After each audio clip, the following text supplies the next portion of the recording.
Hi everyone. Yeah, I'm here with Stephanie Hollis, our Total Sports Winning Moment winner. Hi Steph, how are you doing? I'm well, thanks yourself. Well, this is a very different thing. We are trying something different. Last month, our aide Sean embedded a whole lot of YouTube videos into an article. And we thought, this is something new to try. So we're actually doing, I think, our first video interview for the Modern Athlete magazine. So Steph, hopefully today all goes all well, but welcome. We are very, very excited to have you. Now, for everyone who doesn't know Steph's story, Steph applied to the Total Sports Winning Moment, a competition we're running in association with Total Sports, explaining that you broke your C3 and C4 vertebra in a car accident, I believe. Yeah. Prior to the competition, you were also in a coma. Just about everything that could break broke. And you came back from this journey saying you would need a surgery in a year's time, else you ran the risk of becoming paralyzed. And the end of the journey is you starting running. I mean, normally, a lot of people would say that wouldn't be the end, but I mean, just take us. I mean, obviously you don't remember the accident, and you obviously don't remember right after that, but what actually happened? Were you driving in your car and someone hit you, or? From what I can gather from the firemen and at the hospital is that it was the mistiest night of the year, and I ended up driving into a ditch, flipped out of the ditch and into a concrete wall. Is okay. And this is in Cape Town where you were driving? Yeah. Cape Town does have missed issues. Sure. And you woke up, what, 2 weeks later in hospital, not knowing how you got there? No, look, it's not that I don't remember the accident. I don't remember the impact. I have 3 memories from the actual accident. I don't remember the day of the accident. I've got 3 memories of being in the car, knowing I'd broken my neck, which it's just straight, and my next memory is knowing I was dying. And then I woke up 2 weeks later. Oh, yeah, that's really, really, you're making me very emotional here. I mean, is there that moment when you decide that you're going to fight and you're going to get through this? I mean, waking up with the traumatic injuries that you had, did you just decide from the outset that you just going to get through this? I think number one, I'm a very, very stubborn person. But strangely enough, I woke up and I was in a state of euphoria. So it was, if I can't explain it, but if I look back at my time in hospital, it's probably the happiest I've ever been. And it is very strange to say that, but I was very euphoric and I felt a lot of feelings. And I think it's because, I've gone through a lot. They resuscitated me. I'd been, on the verge of death. I mean, I think I died and then they brought me back. Can't be sure, heard that from the nurses, but it was very euphoric. So. Well, I mean, I can understand that in the terms of you reached the precipice of possibly leaving the earth, and you got a second chance to come back. So I suppose the euphoria was just on that second chance at life. And I think from what you told us in your story, from that second chance, you've done everything possible to make this the best life possible. I'm trying. Well, I mean, it's all we can do. But okay, so you've always struggled with pain when exercising, according to. Yeah, I struggled for up until about 2 years ago.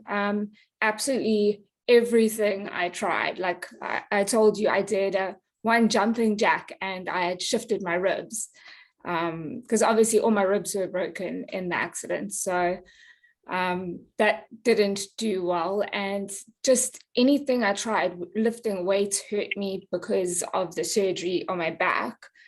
I just couldn't do anything. And it becomes a frustrating exercise because everyone's like, oh well, the easiest way to keep your body weight down is to exercise or eat properly, exercise, be healthy.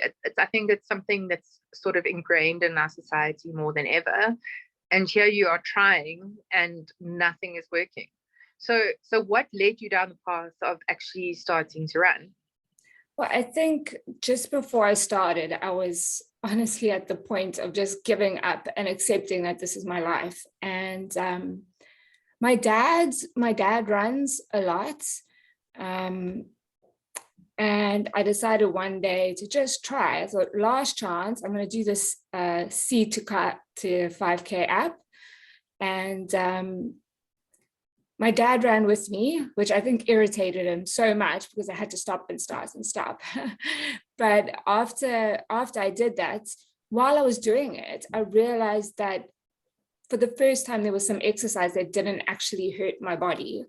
And so that I just kept continuing. And now it's just the best thing in my life. Well, look, my son is the best thing in my life, but running is just, because running's so important to me.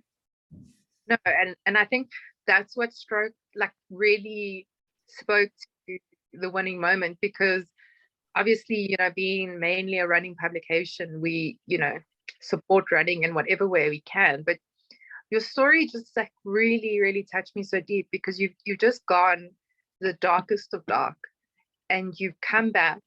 And now, you're saying running is such an important part of your life. I mean, before this, you just told me you just did a quick 5K, just to make sure you get it in every day. And you ran a 4:13 marathon last year. Yeah. Going for your sub-4 marathon this year. I'm hoping for that. which is absolutely phenomenal. And what have you enjoyed most about the introduction? I mean, running is probably one of the biggest sports in South Africa. And I think what I love most about it is you go to these races and, you'll all start off in a group, nervous, tense energy, but you just need friends along the route of people just encouraging when you have those dark moments. What has it been like for you? Well, I think my last marathon was during COVID. My first and my last marathon was during COVID, so there wasn't actually much spectators out there. So I don't really know the feeling of having this big marathon. So I'm quite excited to see how it is this year. I have done one other marathon, but it wasn't official. It was just, on my own to try to do the distance, because I think every anniversary of my car accident since I started running, I tried to do something big. I tried to go large. Oh, wow. And I mean, are you part of a running club? Have you joined running clubs yet? Or are you just still running? I like running solo. I do. I really do. Or with my dad. I do a lot of runs with my dad, which is also nice. And you are running the Sanlam Cape Town Marathon this year, which is obviously a big race. Have you done any halves leading up to it? Sorry? Half marathons leading up to it? No. I'm about to do the gun run, so. Oh, well, I mean, that is probably one of the biggest 5 races you will ever do. So, I mean, that'll be amazing.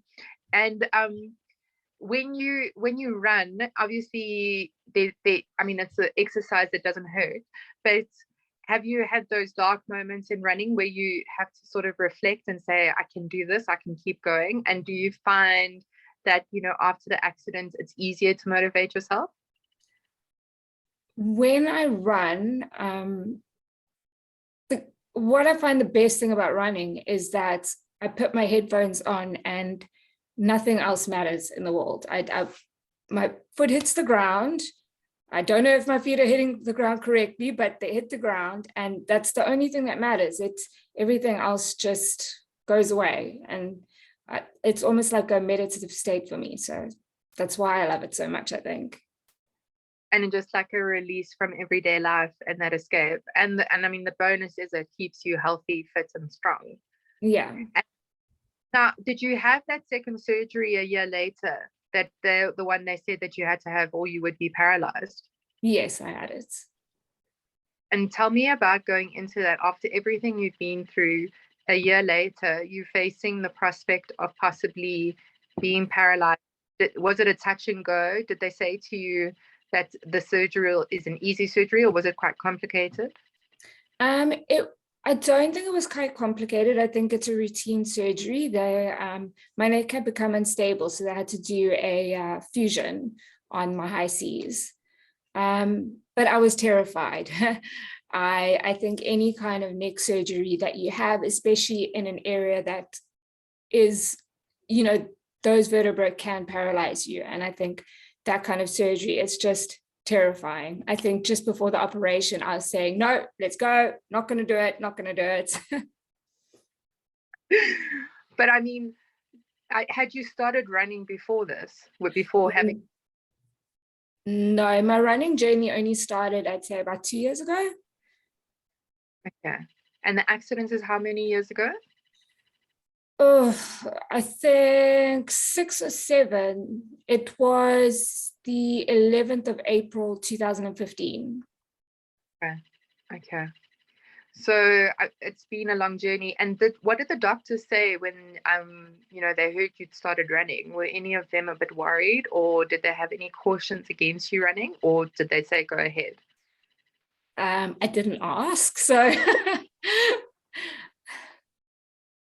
Okay. Runners never take doctors' advice anyway. So, but I'm doing fine, so I think it's good. Obviously you've shaved your hair. Your hair's not normally shaved. No. Very nervous about having a video interview with shaved hair, but a little bit about why you've shaved your hair. A few months ago, my mom got diagnosed with aggressive breast cancer, and she started chemo, and I just feel like she's going through this experience very alone, and one of the only things that I can do to go through this journey with her is to shave my head, and do it with her, so the whole family did it, which was nice.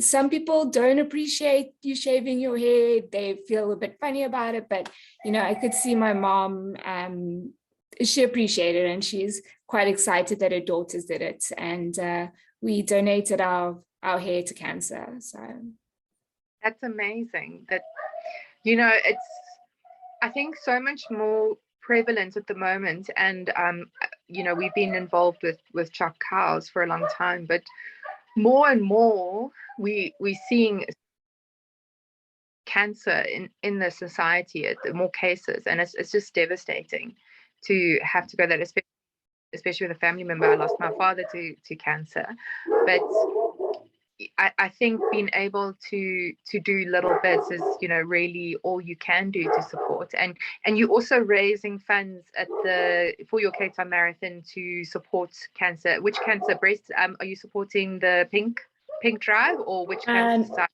The Cancer Association. Okay, and what has been your fundraising so far? Not so good. I've only originally set a target of 2,000 because I'm terrible at fundraising. Also, I had originally entered the London Marathon, and I was doing it to support kids with disabilities. So I kind of bled my friends and family dry on that. But so I'm struggling a bit with this one, but obviously I chose to withdraw from the marathon to be with my mom. Okay, that makes sense. Yeah, no, look, I mean, we've got a lot of runners who've done London, and it's an amazing experience, and I'm sure you'll get there. And the prognosis on your mum, has she had treatment, if you don't mind me asking? No, she's busy with treatment. She's doing the hectic chemo. I don't know what it's called, but like the hardcore one, and she's doing light chemo at the same time. And I think she's halfway through that. Then she's going to be doing radiation and chemo, and after that, she's going to go back to the, I think the hard chemo and the light chemo, but it's positive. It's really positive. We caught it in time. I think when she found the tumor, within, and they made a treatment plan within like a few days, it had grown in millimeters. So it really could have been worse. So we're all very happy and positive. Okay, well, I mean, from all here at Modern Athletes, our prayers are with you. And you've led your family members dry, but a call out to everyone who's watching, and a call out to all our runners. We all know the Cancer Foundation does amazing work for those that really, really need it, that don't always have access to treatment without medical aids. It's all if caught early enough, and it's life-changing. And it's important that we bring awareness to this, having gone through it with your family. There's lots of families out there who don't have access to the level. So I commend you for even raising 2,000 rand. It's amazing. If everyone raised 2,000 rand, I mean, where would we be? It would be amazing. And what really, really inspires me about you is you've taken something that could have been so terrible, and you've lived through it, and now you're just working to make a difference in everyone else's life. It's just, it's the thing, I'm so grateful that I can use my legs, and that was really touch and go,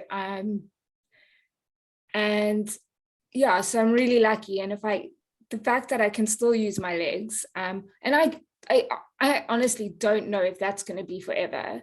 I might need more surgery at a later date, but as long as I can run and do this, I want to do it to help people.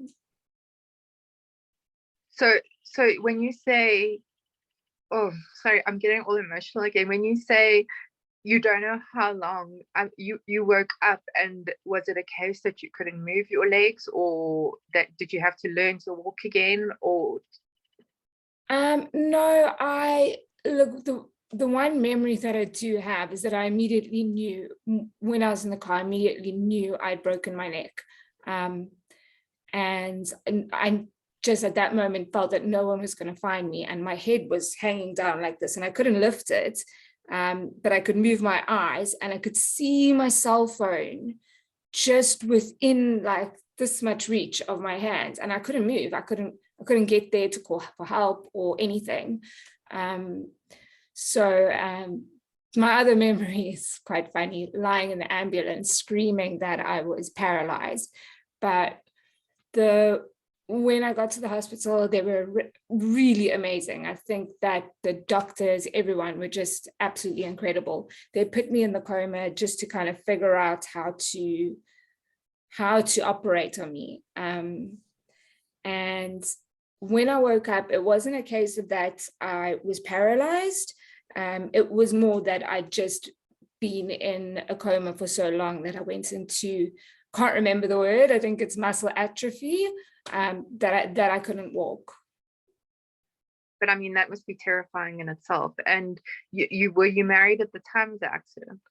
No, actually, I'd been dating my husband for a month. And you went, I mean, well, going through all of that with him, you must have known he was the one by the end of it. Yeah. So that's hectic.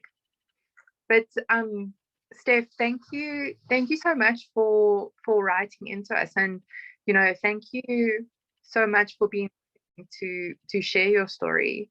And I think what you said, you don't know how long you'll be able to walk, but you want to use, or run, sorry, and you want to use every one of those moments to help others. We need more of you in the world. I know there are lots, and every one of you. I'm not saying that there aren't millions that go out and raise things, but really, really, thank you for taking up the charge. And I mean, you're doing the Cape Town Marathon. Are you looking at going longer, possibly oceans, possibly comrades? Is that in I'd wanted to do the 2 oceans this year. Unfortunately, I had a stress fracture after the last marathon and I was off for 6 months. So it wasn't a good idea. But eventually, I've decided when I'm 44, I'm going to do the comrades. okay? Sure. I commend you. I've stood on that finish line for a long time, and it's a remarkable achievement, incredible. As the winner of our Totalsports Winning Moment, you do get R1,000 voucher to go spend at Total Sports. But adding on to that, I mean, you've said you don't know if your feet hit the ground right, so obviously you've never had a gait analysis. And one of the most fantastic things about Total Sports at the moment is they offer the run specialist service. So as part of that, it's free of charge. You go into a Total Sports, they get you running on the treadmill, they do a gait analysis, check if you're running in the right shoes, advise you on what shoe brands you should be running in, and give you sound, solid advice. And I've interviewed them, and I can really say that they know their stuff. So hopefully with that little bit of guidance, you can avoid stress fractures in the future. But because I mean, we all need all the help we can. But I think so 44. So how old are you now? Oh, I'm 36. 36. Wow. So what's that? 8 years. Okay. Well, we'll have to follow up with you. I do believe if you're running marathons that possibly comrades earlier, it's just a culture with South Africa. But why 44 specifically? My best friend's a physio, and she told me that it's better to run it in my 40s, early 40s, and we're going to run it together. So she's a little bit younger than me. So we've worked out that she'll be at the prime age at 40 and I'll be 44. So that's amazing. And your dad, does he run comrades? Being your running? No. I don't think he wants to. He hates running, actually, but but he does it because he wants to stay fit and he wants to stay healthy, and it's nice. We run a lot together, so it makes it more pleasant for him, I think. I hope. And so you are going to the gun run now at the end of this month. And marathon the following month. We will be keeping in touch to get an update on your progress. Just tell people how they can support your donation drive to the Cancer Foundation. I have got a Give and Gain link. I don't know it off by heart. Included in the copy of the page, and I will have a big donate button. But how can people follow your progress if they want to see how you're going and what you're doing? I have an Instagram account, which I mainly use to try and motivate people. It's there to motivate people who feel like they can't do it. Because a lot of people, they sit on their bum and they think about running and they just don't do it. Whereas you have some people who actually physically can't. And like I said, my firm belief is I don't believe that everything is possible, because some people just really can't. But I'm trying to motivate the people that can do it, who want to do it, to just see that if I can do it, then they can do it too. So I do track my progress, show my Strava app stats, and do talk a little bit about my recovery. And your handle, what is your Insta handle so people can find you? It is at That Running Zombie. Oh wow. Back from the dead and running again. There we go. Zombie running. And I think that is important, and it's something we really try to bring home, is that I've often been at a 10K and people come across the line and you just think to yourself, wow, I'm so proud of you.